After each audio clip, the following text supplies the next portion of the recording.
Very good morning to all students. Pandemic ख़त्म हो चुका है, सो अब पैंडेमिक के दौरान तो हमारी वैकेंसीज बहुत कम निकल रही थी, as you all know. But अब हमारी वैकेंसीज फोर्थ कम हो रही हैं, प्लस अपकमिंग वैकेंसीज भी हो रही हैं। अभी हाल ही में आपका पेपर निकला है RRBPO का, that is regional rural banks. ठीक है, इसमें इंग्लिश नहीं आती है, जाहिर सी बात है। ठीक है, आगे अगर फॉरवर्ड करें तो SBI का पेपर भी अभी हो चुका है। ठीक है, SBI प्री का। बट अगर हम आगे की अप्रोचेस देखें तो आगे भी कई वैकेंसीज ऐसी हैं SBI की जो अपकमिंग हैं, उनकी प्रिपरेशन के लिए हम स्टार्टिंग से ही एक अप्रोच करें। देखो भाई, एक सिंपल सी बात है, कुछ कोटेशंस हैं जिन कोटेशंस के बिना आपकी स्टडी और आपकी जो एक तैयारी है और जो एक एस्पिरेंट का जो एक जोश दिखता है ना, वो अधूरा होता है। ठीक है, तो एक सिंपल सा कोड आपके सामने आज मैं लेकर आई हूँ, और वो कोड ये है कि if you shine like a sun, अगर आपको सूरज की तरह ही चमकदार बनना है, क्योंकि सूरज तो भाई कोविड में भी चमका था। ठीक है, if you shine like a sun, then first of all, the very first of all, try to burn like a sun. पहले सन की तरह जलने की तो कोशिश करो यारो, उसके बाद ही तो मुकद्दर हासिल होता है। सक्सेस आपको तभी मिलेगी, शाइन आप तभी करोगे जब आप बर्न होगे। अच्छा, मैंने एक अभी कोटेशन में, आपने शायद ध्यान नहीं दिया, मैंने कोटेशन में अभी एक लाइन यूज की, the very first of all. The very first of all use कर सकते हैं क्या? The very first of all. If you are seeing my video, after that if you want any kind of, तो comment जरूर करिएगा कि आपको the very में कुछ एरर नजर आ रही है क्या। क्योंकि देखो भाई, मेरा तो एक ही फंडा है, जो मुझे पहले से जानते हैं उन्हें पता है कि इंग्लिश बोलने में कुछ और है जो कि मैम बताती हैं। ठीक है, और कॉम्पिटिटिव इंग्लिश कुछ और है, लिखने में इंग्लिश कुछ और होती है। ठीक है, तो इसलिए मैं आपसे पूछ रही हूँ, टॉक इन इंग्लिश वाला जो एक कॉन्सेप्ट है उसमें इंग्लिश डिफरेंट हो जाती है। तभी हम आपसे पूछ रहे हैं, is there any error in the line the very first of all? अगर एरर है तो प्लीज कमेंट करिएगा बॉक्स में। ठीक है, अब थोड़ा सा मूव फॉरवर्ड करते हैं एरर्स को ही लेकर, क्योंकि सबसे ज्यादा स्टूडेंट्स की कंप्लेन यही होती है कि मैम एरर्स रिजॉल्व नहीं कर पाते हैं, एरर समझ में नहीं आती है किस पार्ट में एरर है, किस पार्ट को कैसे ऑर्गेनाइज वे में देखना है कि हमको ये पता चले कि where the error comes from. तो अब उस एरर के बेसिक को पकड़ना पड़ेगा। जब हम एरर के बेसिक को पकड़ेंगे तभी हम उन पूरे सेंटेंसेस को कंपाइल करके, इंटीग्रेट करके उसमें से एरर्स को निकाल सकते हैं। ठीक है, अब भाई एरर पार्ट जो है वो आता कहाँ से है इंग्लिश में? तो आप ये समझ लो, आपको पढ़ना पड़ेगा grammatical portion. Now the grammatical portion comes from where? It's come from only from the single topic, और वो सिंगल टॉपिक है आपका POS। That single topic named as POS। Now what is POS? POS is parts of speech. आपको किसी से कुछ नहीं पढ़ना है, आपको सिर्फ पार्ट्स ऑफ स्पीच पढ़ने हैं। पार्ट्स ऑफ स्पीच के बाद अगर मैं SSC लेवल पर बात करूं तो आपको SSC लेवल पर एक्टिव पैसिव पढ़ना है, डायरेक्ट इनडायरेक्ट पढ़ना है। लेकिन अगर मैं यहीं पर in parallel to banking level की अगर मैं बात करूं तो बैंकिंग लेवल पे आपको पार्ट्स ऑफ स्पीच पढ़ने हैं, टेंसेस भी पढ़ने हैं बैंकिंग लेवल पर बैंकिंग लेवल में direct indirect and active passive voice की स्टडी आपको थ्रू आउट नहीं करनी है, SSC लेवल पर आपको करनी है। ठीक है, बिकॉज SSC लेवल पर सेंटेंसेस पूछे जाते हैं to change into the passive voice, to change into the active voice, vice and versa, to change into the direct speech and as well as to change into the indirect speech. ठीक है, अब भाई parts of speech हमने बचपन में पढ़े थे। ठीक है, बचपन में पढ़े थे भाई, तो बचपन में जो 8 पार्ट्स ऑफ स्पीच होते हैं बचपन में भी वही होते थे और अब भी वही होते हैं। ठीक है, 8 पार्ट्स ऑफ स्पीच। अगर बचपन में यही एरर अच्छे से पढ़ ली होती तो आज सिर्फ रिवीजन ही कर रहे होते, आज पढ़ाई नहीं होती ऐसे। ठीक है, तो भाई सबसे पहले 8 पार्ट्स ऑफ स्पीच होते हैं। 8 पार्ट्स ऑफ स्पीच में स्टूडेंट्स क्या क्या होंगे आपके? सबसे पहले स्टार्टिंग होती है किससे? ऑब्वियसली नाउन से स्टार्टिंग होती है। सेकेंड स्टार्टिंग आपकी होती है नाउन के बाद, ऑब्वियसली नाउन में प्रो लग गया, दैट मीन्स प्रोनाउन हो गया आपका। ठीक है, नाउन प्रोनाउन, प्रोनाउन के बाद आगे आपका वर्ब, वर्ब के बाद आगे आपका, जाहिर सी बात है वर्ब में कोई भी ऐड कर दो चीजों को, वो आपका बन जाता है एडवर्ब। ठीक है, नेक्स्ट वन है आपका एडजेक्टिव, ठीक है, नाउन की क्वालिटीज को बताने वाला एडजेक्टिव, ठीक है। एडजेक्टिव के बाद आता है हमारा प्रीपोजिशन, ठीक है। प्रीपोजिशन के बाद हमारा आता है next parts of speech is conjunction, ठीक है। और उसके बाद लास्ट वन आता है इंटरजेक्शन। नाउ इंटरजेक्शन की स्टडी हमको क्लास नहीं करनी है, ठीक है। क्यों नहीं करनी है इंटरजेक्शन की स्टडी? ये 8 पार्ट्स ऑफ स्पीच है। The first one is noun, pronoun, verb, adverb, adjective, preposition, conjunction and the last one is interjection. Interjection errors में नहीं आता है, ठीक है। अब थोड़ा सा एक ग्लिम्स ले लेते हैं। ग्लिम्स क्या लेंगे? सबसे पहले ग्लिम्स नाउन के लिए, ठीक है। तो नाउन के लिए ग्लिम्स क्या होगी? नाउन आप सबको पता है, ठीक है। अब वो बचपन वाला भूल जाना, noun is a name of place, person, animal और थिंग। एक सिंपल लाइन, ठीक है। कॉम्पिटिटिव हो, एस्पिरेंट हो, उस तरीके से ही पढ़ना है, ठीक है। देखो, शॉर्ट पढ़ो, क्वालिटी पढ़ो, क्वालिटी होनी चाहिए आपके कॉन्सेप्ट में, क्वालिटी होनी चाहिए और कॉन्सेप्ट क्लियर होना चाहिए। इंग्लिश रटन विद्या नहीं है। English is all about the concept, what you learn, what you exactly study, what you exactly guided through. English वो है। आप ये सोचोगे यार इंग्लिश मुझे बोझ लगती है, मैं तो यूपी बोर्ड से पढ़ा हूँ, मैं तो फलाना बोर्ड से पढ़ा हूँ। doesn't matter, but if you are learning then start it from today itself, ठीक है। चलो भाई, मेरे लेक्चर्स देख लेना, सब कुछ क्लियर हो जाएगा, कोई दिक्कत नहीं होगी, कोई परेशानी नहीं होगी, ठीक है। सबसे पहले अगर नाउन के बारे में देखें भाई, तो नाउन की एक ग्लिम्स आपको दे दें। Noun is nothing else, it is a naming word. जितनी भी नाम वाली चीजें होती हैं वो सब कुछ नाउन में आता है। If I am holding this marker, तो ये मार्कर भी आपका क्या है? मार्कर क्या है आपका? और exactly it is a noun, ये नाउन है, ठीक है। मैं पर्सन हूँ, मैं खुद नाउन हूँ, मेरा जो नाम है नाउन है। Table, chair, what the things we are using, जो भी हमारे सराउंड में जिनका जो भी नाम है, ठीक है। चेयर को हम चेयर बोलते हैं, नाम है, obviously it is a noun. तो noun is nothing else but it is a naming word. Clear है, ठीक है। अब आते हैं आगे pronoun. Now what is pronoun? Pronoun की अगर मैं एक सिंपल डेफिनेशन आपको दूं, तो जो भी आप नाउन के बदले में यूज कर सको, the words which you can use instead of noun, संज्ञा के बदले में यूज होने वाले शब्दों को सर्वनाम कहते हैं। हिंदी में बता दिया, ठीक है। सर्वनाम मीन्स प्रोनाउन, नाउन मीन्स संज्ञा, ठीक है। ये शॉर्ट चीजें तो पता ही होंगी सबको, ठीक है। एक सिंपल सी definition, the words which are used instead मतलब उसके बदले में, यानी in place of noun, then that is known as pronoun, ठीक है। अब क्या होता है, प्रोनाउन को हम क्यों यूज करते हैं, ठीक है। ये आता नहीं है पेपर में, क्यों आएगा भाई पेपर में? ये हमको कोई डिग्री थोड़ी हासिल करनी है, हमको डबल बीएड थोड़ी करना है इंग्लिश में, लेकिन पता होना चाहिए, ठीक है। तो पता होने के लिए हम क्यों यूज करते हैं प्रोनाउन? जब नाउन में डाउट्स स्टार्ट हो जाए, नाउन से आप बोर होने लगे, तो हम किसके बारे में बात करते हैं? प्रोनाउन के बारे में।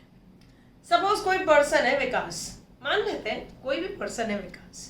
अब कमेंट में विकास आ जाए तो नहीं कह सकते, कोई लाइक कर ले वीडियो तो विकास नहीं कह सकते, ठीक है। मान लेते हैं कोई विकास एक पर्सन है, ठीक है। Vikas is a good boy, ठीक है। Vikas is a nice person, ठीक है। Vikas hobbies are this, Vikas plays very well. Now what is going to instigate? बार बार इंस्टिगेशन किसकी मिल रही है? विकास की मिल रही है, ठीक है। तो इस विकास की इंस्टिगेशन को हम क्या करेंगे? हटाएंगे। तो एक बार विकास को यूज करेंगे, क्योंकि हम बार बार बात विकास की कर रहे हैं, Vikas is a male candidate, that is why pronoun का यूज किया जाएगा इंस्टेड ऑफ दैट ट्वाइस और थ्राइस रिपीटिंग विकास। तो एक बार विकास आएगा, लेकिन बाकी बार विकास के जगह पर मेल कैंडिडेट का प्रोनाउन यूज होगा, एंड दैट इज मस्कुलिन, यानी मस्कुलिन जेंडर हुआ, और उसके लिए हम यूज करेंगे ही। बात क्लियर हो गई? तो ऐसे शब्द जिसमें हम the words which are used instead of noun, जो नाउन के बदले में यूज किए जाते हों, he, she, him, his, her, ये जितने भी वर्ड्स हैं, दे, वी, अवर, अवर्स, अस, ये जितने भी वर्ड्स हैं क्लास, ये सब आपके किस में आते हैं? प्रोनाउन में आते हैं। क्लियर है? ठीक है, अब मैं बात करती हूँ वर्ब की. Now what is verb? Helping words. ठीक है, जो भी हमारे हेल्पिंग वर्ड्स होते हैं, हेल्पिंग वर्ड्स का मतलब हो गया सब्जेक्ट की जो मदद करे. I am teaching you. तो I am teaching you means what? मैं आपको पढ़ा रही हूं. तो आई इज द सब्जेक्ट. ठीक है, अब यहां पर दो वर्ब हैं, एक एम वर्ब है, एक टीचिंग भी वर्ब है. बट एम आपका हेल्पिंग वर्ब है और टीचिंग आपका मेन वर्ब है. हेल्पिंग वर्ब उस वर्ब को कहा जाता है जो मेन वर्ब को सपोर्ट करती है, हेल्प करती है, इसीलिए उसका नाम हेल्पिंग वर्ब है.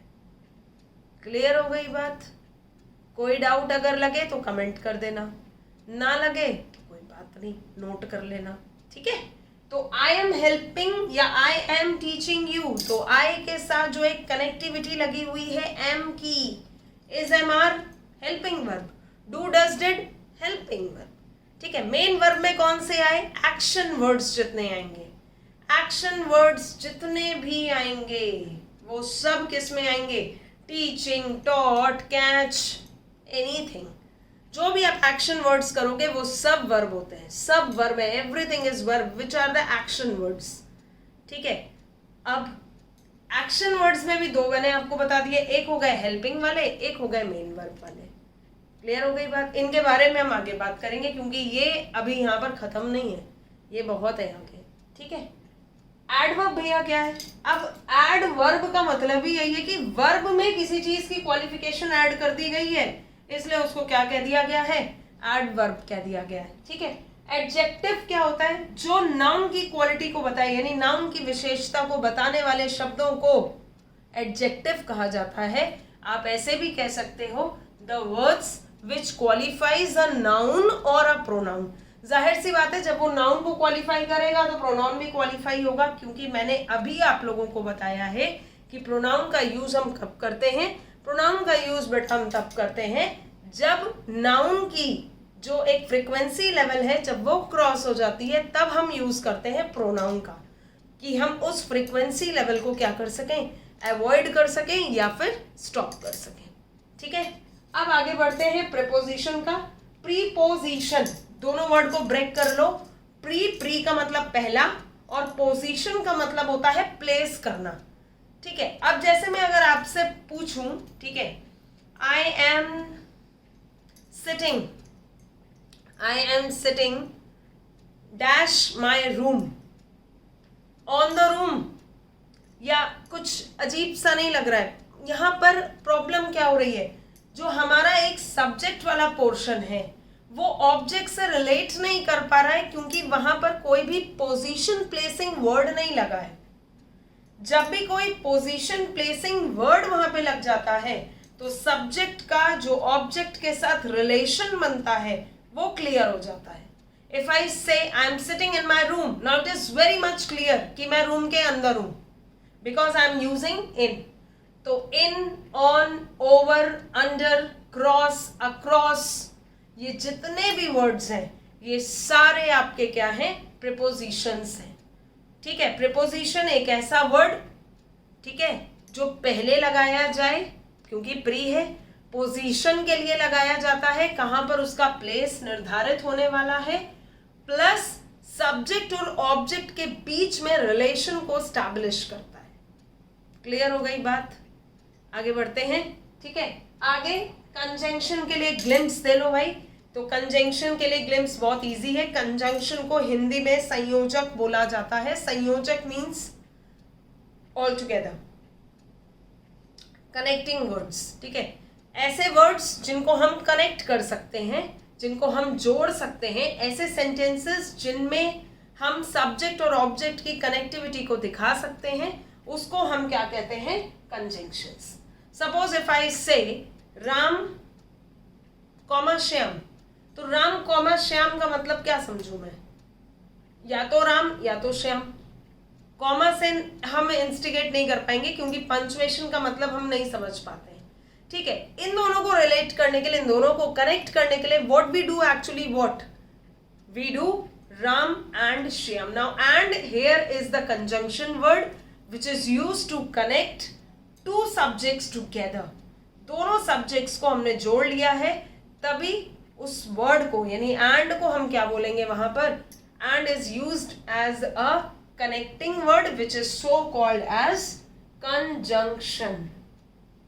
क्लियर हो गई बात। इंटरजेक्शन भी समझ लो। इंटरजेक्शन बहुत सिंपल है, बहुत सीधा है, कुछ नहीं है। इंटरजेक्शन में एक सर्डन वाली जो फीलिंग आती है, ठीक है, एक सर्डन जो आपका एक निकलता है ना, जैसे अभी देखो हाल ही में नीरज चोपड़ा ने एथलेटिक्स जैवलिन थ्रो में आपका गोल्ड मेडल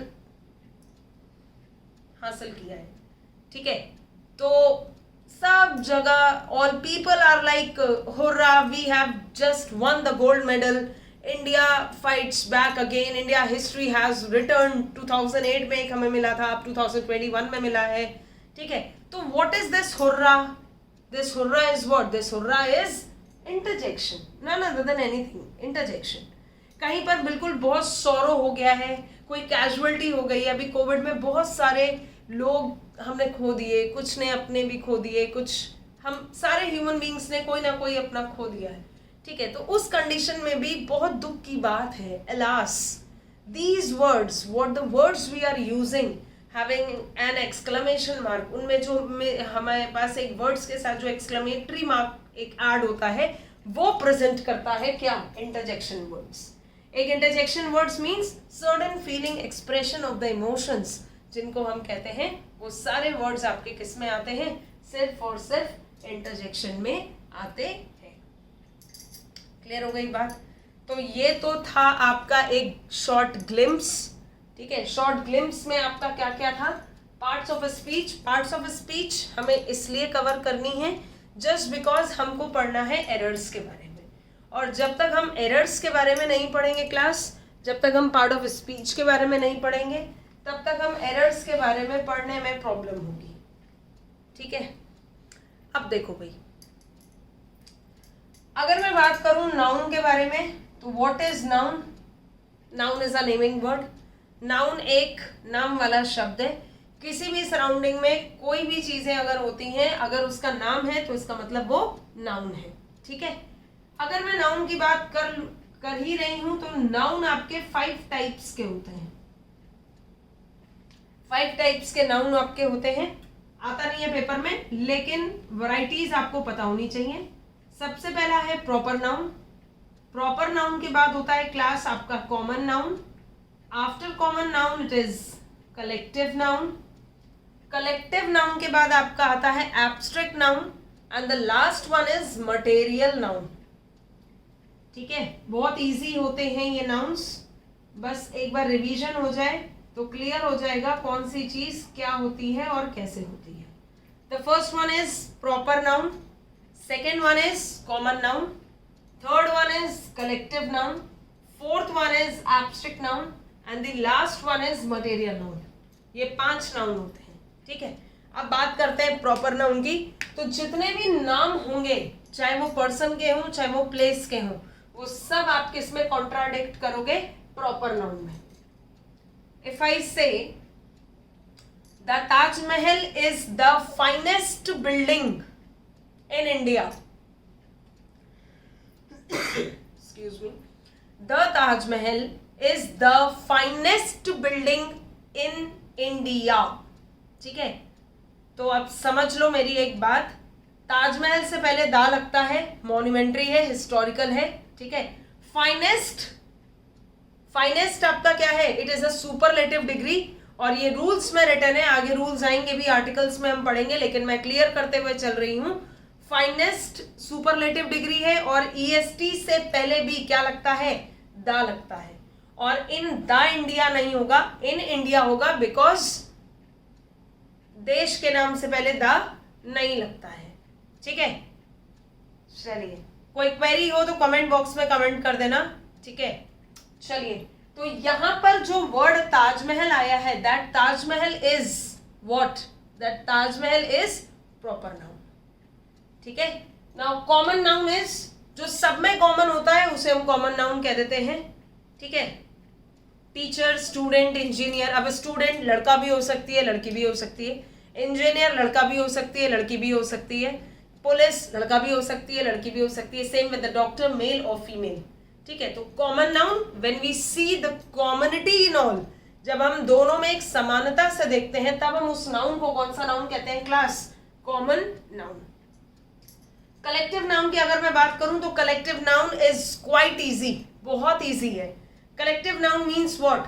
कलेक्शन. कलेक्शन. भाई कोविड में एक चीज मना की गई. क्या मना की गई? गैदरिंग नहीं करनी है, कलेक्शन नहीं करना है. पहले क्या होता था? ग्रुप ऑफ गर्ल्स खड़े हैं, ग्रुप ऑफ बॉयज खड़े हैं, तो जो ग्रुप वर्ड हो गया वो ग्रुप आपका क्या होगा? That group is collective noun. Bunch of keys, चाबियों का गुच्छा, तो बंच वर्ड आपका क्या है? कलेक्टिव नाउन है. क्लियर हो गई बात? चलिए एक चीज और आपको बताते हैं. एंड्स, चींटे देखें चलते हुए, एक चींटे के पीछे एक चींटा, चींटे के पीछे चींटा. It's an army. Call an army, an army of ants. Army आपका क्या है? It's a collective noun. Dancers को नाचते हुए देखा है? कौन से? बंजारे वाले डांसर्स. सेम कपड़े पहनते, इतने बड़े बड़े चूड़ियां पहनते हैं यहाँ तक, व्हाइट कलर के. उनको ट्रूप कहते हैं, ट्रूप ऑफ डांसर्स. सोल्जर्स आते हैं, army of soldiers, group of soldiers भी बोलते हैं. रॉबरी करने आते हैं बहुत सारे रॉबर्स, गुंडे, डाकू लोग, उनको गैंग बोलते हैं. A gang of robbers, a gang of dacoits. Dacoits means डाकू. ठीक है, तो ये जितने भी वर्ड्स हैं, gang, army, fleet, bunch, group, troop, ये जितने भी वर्ड्स हैं, these words are come in the category of collective noun. Clear हो गई बात? अब आगे बढ़ते हैं एब्स्ट्रैक्ट नाउन पर. एब्स्ट्रैक्ट नाउन क्या होता है भाई? भाई एब्स्ट्रैक्ट का मतलब हो गया एब्स्ट्रैक्ट है चीजें. Abstract means abstract. हम रो रहे हैं, टीयर्स आर एब्स्ट्रैक्ट. हम हंस रहे हैं, हमें दर्द हो रहा है, एब्स्ट्रैक्ट. वी कांट सी, हम झूठ बोल रहे हैं, दिख रहा है झूठ बोल रहे हैं, झूठ को छू तो नहीं सकते ना. फ्रीडम, आज़ादी है भाई, इंडिपेंडेंस डे आने वाला है. ठीक है, freedom is our birth right बोला था.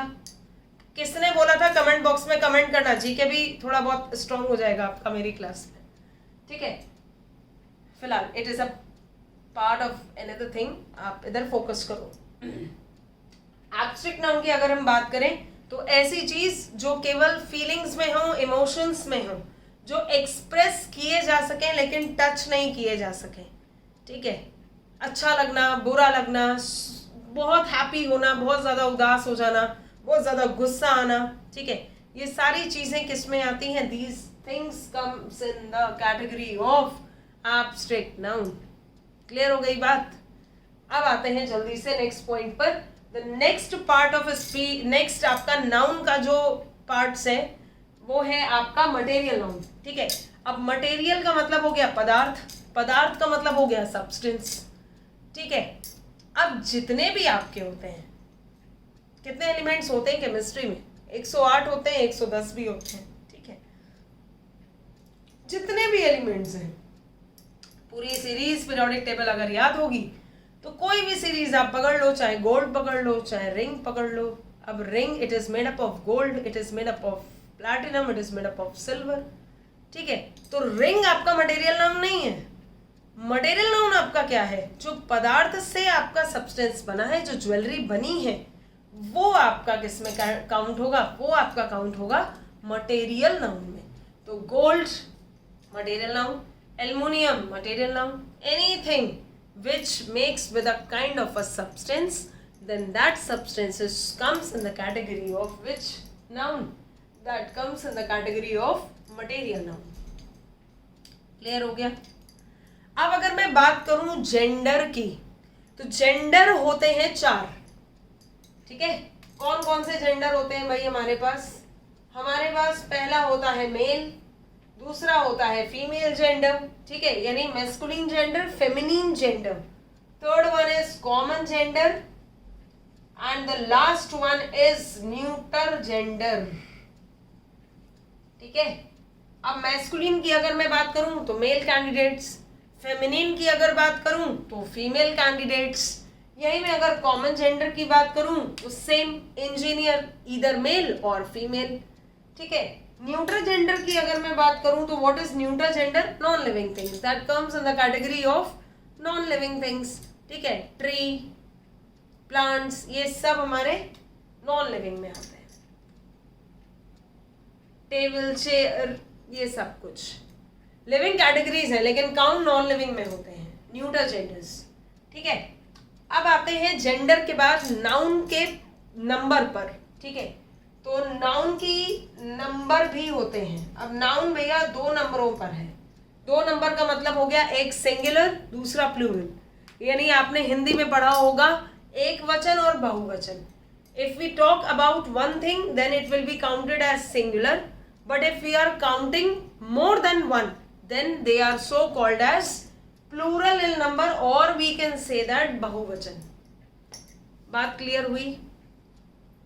ठीक है, तो we are moving through this. तो आपका जो एक पार्ट था, एक पार्ट क्या, एक इंट्रोडक्शन क्लास में जो आपका नाउन का छोटा सा एक ग्लिम्स था, वो मैंने आपका कंप्लीट किया है। केवल नाउन का ग्लिम्स अभी कंप्लीट किया है। ठीक है, एरर और उसके रूल्स पार्ट हम आगे की क्लास में देखेंगे। ठीक है, so to move on with me, मेरे साथ आगे बढ़ने के लिए आपको मेरे लेक्चर्स को डेली देखना पड़ेगा। ठीक है, डेली देखने के लिए ज़्यादा से ज़्यादा कुछ नहीं करना है, just and just to subscribe it, nothing else. If you want to like to ask any question, then please do comment on that point. Thank you everyone.